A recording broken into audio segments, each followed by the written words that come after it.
ассалому алайкум дӯстони азиз, тамошогарони шабакаҳои иҷтимоӣ ва ютуб канали рӯзномаи анвори дониши Донишгоҳи давлатии Кӯлоб ба номи Абу-Абдуллоҳи Рӯдакӣ. Бояд қайд кунем, ки имрӯз дар Донишгоҳи давлатии Кӯлоб ба номи Абу-Абдуллоҳи Рӯдакӣ 257 нафар донишҷӯ духтарон тибқи квотаи президентӣ дохил шуда айни ҳол таҳсили худро давом дода истодаанд. онҳо донишҷӯёни беҳтарин дар донишгоҳ маҳсуб мешаванд. аз тарафи раёсати донишгоҳ, факултетҳо ва ноҳияҳо ба ин донишҷӯён ҳамеша ғамхорӣ зоҳир мегардад ва омӯзгоронам ҳангоми таълиму тадрис ба онҳо нигоҳи вижа доранд. имрӯз даъват кардем як донишҷӯро бо номи Назирмадова Миҷигона, донишҷӯи соли сеюми факултети физика ва математикаи ҳамин донишгоҳ, ки тибқи квотаи президентӣ дохил шудааст ва айни ҳол таҳсили худро идома дода истодааст. салом алайкум. Ва алайкум ассалом. нахуст хушомадед мегӯем шуморо ба идораи рӯзномаи анвори дониш. Раҳмат. қисса мекардед, ки таҳсили шумо айни ҳол дар кадом сатҳ қарор дорад ва оё шумо аз таҳсили худ ризо ҳастед ё не? Раҳмат устод, ман ҳозир таҳсили ман дар сатҳи донишгоҳ ба дараҷаи олӣ ҳаст. Барои он ки худатон камтар пеш мақсад устод қайд карда буден, ғамхориҳо аз тарафи раёсат, аз тарафи донишгоҳ, аз тарафи ноҳия ба мо ҷиддӣ яъне дастгирӣ мекунад, чунки мо чунки мо гирандаи шуморо духтарони президент мегӯянд, ҳамин қадар яъне ғамхориҳо барои мо бисёртар ҳастанд, на танҳо дар донишгоҳ устод, балки дар хобгоҳи донишгоҳ. Ман айни ҳол шумо дар хобгоҳ зиндагӣ мекунам? Чӣ мекунам? Зиндагӣ мекунам. Шароитҳояш бениҳоят дар сатҳи баланд ҳастанд. Масалан чӣ шароит дорад? Дар хобгоҳ кадом шароитҳо барои шумо муҳайё аст? кати хоби нав овардан ба шумо чӣ? Хоби нав овардан мо дар хобгоҳ ба китобхона таъмин ҳастем. Шароити масалан дар зимистон гармӣ. бале, бо печкаи отопления ва хобгоҳ дар айни ҳол амисол бо дастгирии ректори донишгоҳ таъмин карда шудааст дар донишгоҳ, дар хобгоҳ. оби гарм хунок масалан дар ҳамом ба шароити хуб дар хобгоҳ вуҷуд дорад? беҳтарин аст. солҳое ки мо донишҷӯ будем, соли 2006-11 ин шароитҳое ки ҳозир шумо доред набуд ва баъдан дар замони мо масалан ду ошёна писарон буданд, ду ошёна дигар духтаро. ҳозир ҳама духтаро ки бисёр шароити хуб аст, масалан ба шумо дар вақти таълим масалан омӯзиш ҳеҷ кас озоре намедиҳад. ва инҷо гуфтем ки дастгириҳои мақсад духтароне ки квота ҳастанд, ҳаминаш хубӣ дорад ки масалан ҳар рӯз аз тарафи раёсат ба мо хабар гирифта мешавад, аз ҷумла аз донишгоҳҳомон, яъне аҳволи моро мепурсанд ки мо дар чӣ сатҳ қарор дорем, сатҳи зиндагимон, ва баъдан бошад дар вақти хобгоҳгирӣ ҳамаи духтарҳо медонанд ки чӣ хел мушкилӣ аст. аввалин имтиёз ба фикрам ба духтарони тибқи квота аст. тибқи квотаи президентия ва аввалин ҳамода метиҳанд. падар модар аз шароити масалан зиндагитон меоянд хабар мегиранд ё? бале, модарам меояд хабар мегирад. беҳтарин аст. масалаи стипендия чӣ хел аст? аз донишгоҳ ҳозир шумо стипендия мегиред? бале, стипендия чӣ қадар маблағ аст? стипендия дорад 80% дораду 100%. ман стипендияи 100% айни ҳол мегирам ва насиб боша дар солҳои оянда бояд стипендияи президентӣ да бояд имсол пешниҳод шавад. насиб иншоалло. ва стипендия ки чӣ хел ки гуфтем, танҳо ба мо одамҳое дода мешаванд ки масалан дар дарсҳо фаъолияташон хуб аст, дар чорабиниҳое ки дар донишгоҳ гузаронида мешавад.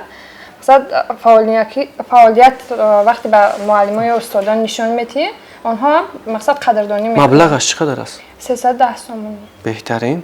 ман фикр мекунам як донишҷӯ агар сарфакорона истифода барад, ами як моҳа мерасонад.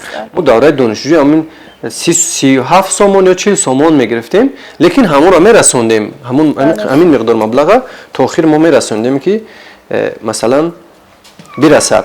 ва шумо тахминан як донишҷӯ, махсусан шумо дар як моҳ чӣ қадар маблағ сарф мекунед?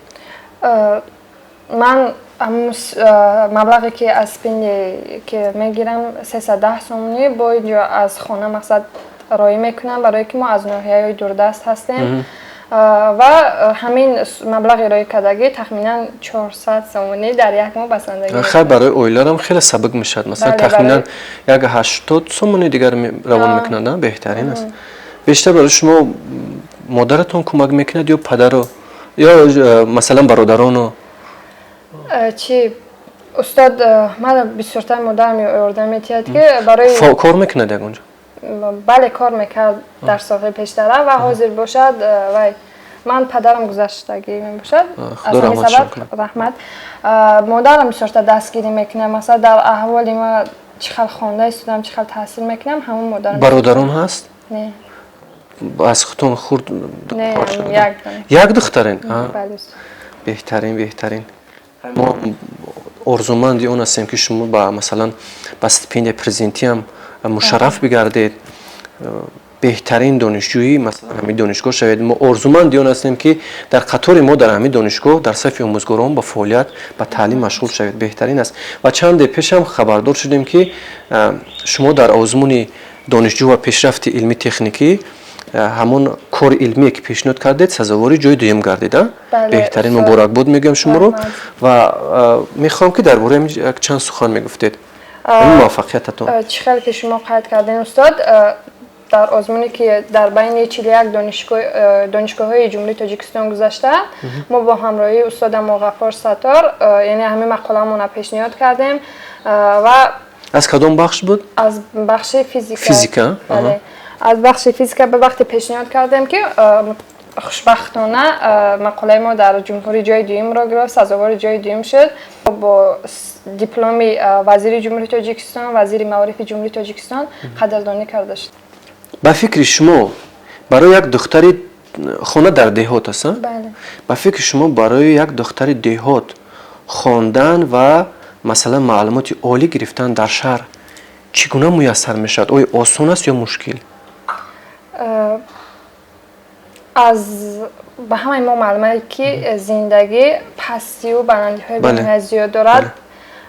باید به همین طاقت کردن در کار است. بعد وقتی که شما خواندن را گفتیم باید هر یک زن تاجیک باید سوادی مقصد کافی داشته باشد. ما باید فکر نکنیم که استاد که برای ما وقتی در آینده ما شوهرمون کار کنیم نمیمونه یا یگام مقصد خیلی ذهنی که ما همه فکرها هستن این ما هم سوادی گرفته ما برای فرزندمون کار میان چون که یک مادری دانشمند فرزندی دانشمندم چی میشود برای همین قدر باید دخترانی که در دهات تحصیل میکنن چقدر دستگیری‌های به واسطه پرزیدنت جمهوری تاجیکستان محترم مولی رحمان هست که این کوتا ها را پیشنهاد کرده است تنها یک کوشش کنن میشود همش یعنی آمده در اینجا تحصیل کنن هیچ مثلا او ایده هایی که پیشینه که کهنه پرستی که وای دختر قید کردن همه خیلی ایده هست که نه که ما این عین حال تحصیل داریم هیچ مقصد خرابدار ما را هیچ چیز نمیکنه. لیکن به نظر ما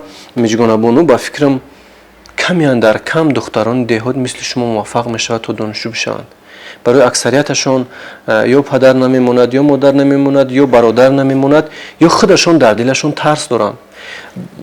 همین شما زمانی که مثلا با دانشگاه داخل شدن مثلا خواستید همه گونه ترس در وجود شما بود که من میرم در یک شهر یک دختر تنها چگونه مثلا زندگی میکنم چی میخورم چی میپوشم همه خیلی فکر در سرتون بود؟ بله استاد ما در دهه وقتی در ناحیه شمسین شوید در دهه سفیدار زندگی میکنیم همگی 50 نفر اهل مثلا خوجگی است استاد چخل بگم یک ایده هست در آنجا که وقتی که یک زن از سالهای پیشتر در دانشگاه شما هم دخترک ها تحصیل میکنن وقتی که آنها نمونه عبرت برای دهه را باشن مدت دیگه خریداری نمیکنه وقتی که یک دختر اگر نامی دهه را پس کرد نامی فاکولته پس کرد دیگه میترسن که مثلا دختری اون فلانی رفت و این خیلی کارها کرد برای همین قدر یکی متاسفانه این چیزا در دهه ما نشده است و یکی از امو دانشجو خوشبختانه یکی از امو دانشجویی که در فاکولته شما درس میخوند گلبانو اگر فاکولته فیلولوژی تاجیک بله فیلولوژی تاجیک درس میخوند بسیار دختر نمونه هست در دهه ما و وقتی که اون کس را پدر مادرم دید و خوندن من راضیگی داد گفت مثلا مثل همون کس رفتار کن موفق شو و اومده در دهه البته همین والدین ما تمامی کوشش زحمتش به اون خاطر است که تا ما یک انسان خوب در جامعه بشویم وگرنه با اونها دیگر هیچ چیز لازم نیست ما انسان خوب بدن ما برای اونها موفقیت است و شما هم مثال بسیار کار خوب کردید که امروز مثلا سزاوار باوری والدین شدید. بهترین چیز باوری است. با همین باوری ما امیدوار هستیم که این باوری تا آخر بله میرود تا آخر. و با دخترکانی که امروز مثلا نوارای ما را میبینند، صحبت ما را میبینند امروز و اونها در دلشون ترس دارند، هراس دارند تا به دانشگاه داخل شوند، خلاصه چی گفتنی هستید؟ خلاصه بیایید در اینجا هیچ گپ نیست. نه ترسین، هیچ گپ نیست. وقتی شهر کلوب به نهایت وصفی عجیبات میکنن، این خیلی نیست. مثلا امو ذهنتون در ایده های هستن اونها را پاک کنین. چینجی است چخلی که در روفیان میگن سر خم را شمشیر نمیبرد. در جایی که حرمت کردی حرمتت میکنن، بیادبی کردی باز بیادبی میشنوی. برای هر کس پیش ایو که یگام کارو میکنه باید قدر خودش رو، حرمت خودش، هر یک کس در دستی خودش و وقتی که خودت رو حرمت میکنی، البته آدمای دیگر مثلا جمعیت هم حرمت میشن، حرمتت میکنن. و خلاصه همین که گل دخترانی که در بسیارتر در ناحیه‌های دوردست هستن، ما شخصا من خودم احوال اونها را میدونم، برای که اکثریت معلم ها نمیرسن، کادرهای برای اختصاص نمیرسن. با اینها نگاه نکنین. اینقدر دستگیری که پرزیدنت جمهوری تاجیکستان برای ما فراهم آورده است، با همه آنها مثلا تست هایی که در دست شما هست، اون کتاب هایی که هستن، سرفکنانه استفاده برین و بیاید تحصیل کنید. تحصیل زور است. دانشجویی بهترین دوره است که دوره باز طلایی میگن که تز بود میشود. بله. خب دوره دانشجو رو چون که شما گفتید و من هم این سوال رو با شما دادنی بدم که ایام طلایی میگن و فکر میکنم شما هم حس کردید که در حقیقت ایام طلایی است، با تمامی مثلا نابرابریش، با تمامی گشنمونیش، با تمامی بیسومونیش، با فکر میکنم با تمامی مثلا جنگ های کودکانه که با همکورسان میکنیم، با همراهان میکنیم، زیباست. یک دوره نهایت طلایی انسان است و این دوره رو هم کسی درک میکند، کسی میفهمد که این ایام رو گذرانده باشد. و میجگان بانو هم با تمام شما دختران توصیه داد، مراجعت کرد که حتما با دانشگاه داخل شوید. در دانشجویی بزرگترین مثلا بهترین لحظه عمر به حساب می رود. و میگذاریم به قسمت دیگری زندگیتون. مسئله خوابگاه. در خوابگاه در خونه چند نفر زندگی میکنید؟ در خوابگاه در خونه 6 نفر زندگی میکنید. مسئله مناسبتتون، خوراکپزیتون خلاصه در کدام سطح قرار دارد؟ در سطح بلند قرار زبان یابیتون و دیگر در سطح بلند قرار دارد استاد که چخلی که دخترایی که مثلا در خوابگاه زندگی میکنن، به همه معلومه که وقتی که 6 نفر میاد، 6 نفر از یک جا نیستن، از دیگر جان و هر یک کدام میاد 6 پسیخولوژی علاوه خودشون ندارن. در همه مورد گفتم که استاد وقتی خودش رو آدم حرمت احترام کند، دخترای خوابگاه هم اصلا آدم هستن، اونا حیوان نیستن که وقتی خودت رو حرمت میکنی با اونها مثل اپا و اکا رفتار میکنی، مثلا خواهر آنها هم شما مثلا حرمت میکنن شما را. همه چیز از محیط وابسته است. بسیار خوب قید کردید، چون که سعدی شیرازی هم میگوید گلی خوشبوی در همان روز رسید از دست محبوب به دستم، بعدو گفتم که مشکی یا عبیری که از بوی دلاویزی تو مستم. و در قسمت آخرش میگوید که کمال همنشین بر من اثر کرد وگرنه من همان خاکم که هستم. یعنی شما بسیار خوب قید کردید که اگر همنشینان شما انسان‌های خوب باشن، فرهیخته باشن، دانشمند باشن، این البته به شما تاثیر میکند و به دیگران هم تاثیر میکند تا چنین باشن، مثل شما باشن. و همه ایجاد ما فکر میکنم که مراسا، مناسبت خوب، دوستی، رفیقی همیشه باید غالب بیاید، چی در تحصیل، چی در زندگی و چی در همه فعالیت‌هایی که ما داریم. میجگان بانو با شما تمامی بردباری ها رو تمنا داریم، تمامی خوشبختی های عالم نصیب شما بگردد.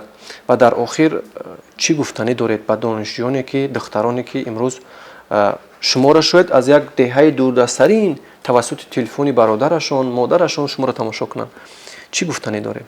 من چیزی که قید کردم در بالا، سر اول مینادایی خودم را بر پیشوای معظم ملت پرزیدنت جمهوری امالی رحمان میرسونم. چون که چنین شرایط‌های خوب فراهم برای ما مهیا کرده است، از جمله طبق کوتای پرزیدنتی برای همه دخترایی که در ناحیه‌های دوردست زندگی میکنن، برای همون خیلی دخترها. و خلاصه همین که همون تست هایی که عین حال در دست شما داره وقت را صرفه‌کارانه استفاده برید. هیچ گپ نیست چینجی هست، در کدام حالتی که مقصد باشین اما مناسبت از خودتون سر می شود. وقتی سرتون رو خم کردید، رفتید خوب مناسبت کردید با استادان، آنها شما را به نهایت دستگیری میکنند. و خلاصه که همون تستایتون رو خوند آمده و در دانشگاه های جمهوری تاجیکستان از جمله در شهر کلاب خودمون تحصیل کنید. بهترین سلامت باشید. دوستان گرامی، صحبت خوب داشتیم با میجگاناب مانو، دانشجو دختره که طبق کوتای پرزیدنتی در فاکولته فیزیکا و ماتماتیکای دانشگاه دولتی کلاب به نام ابوعبدالله رودکی تحصیل دارند و عین حال در خوابگاه دانشگاه دولتی کلاب زندگی میکنند. و ما هم با تمام تماشاگران چنین توصیه میدیم که حتما علم آموزید، همیشه به پیش حرکت کنید، همیشه کوشش کنید که به هدفهای عالی که در زندگیتون گذاشتید به همون هدفها برسید. سلامت و بردم باشید.